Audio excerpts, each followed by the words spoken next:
বল্টু দাঁড়া। জি স্যার বলেন। এই তোকে একটা রচনা পড়া দিছিলাম, গরুর রচনা, কবি এখন।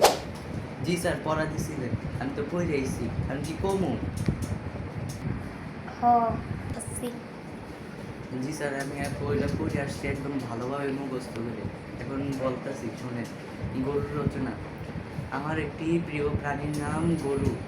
এই গরুর 4টি পা, 1টি জিহ্বা, 2টি লেজ ও 2টি চোখ আছে।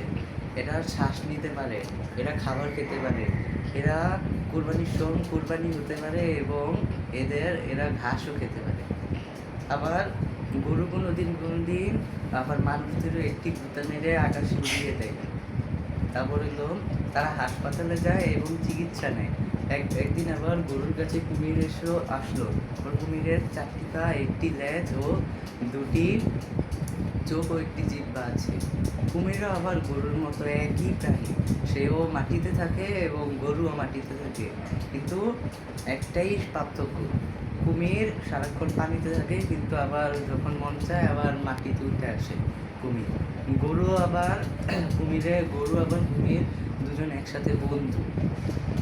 তারপরে একদিন আবার ছাগল আসলো। ছাগলেরও 4টি পা, 1টি লেজ ও 1টি জিহ্বা, 1টি মাথা, 2টি চোখ আছে।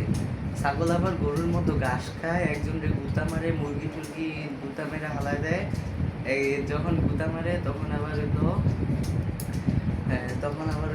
গরু আবার হইলো ছাগল আবার হইলো গরুর কাছে কয় আমরা দুজন বন্ধু, এখন আমরা দুজন গুঁতা মারবো।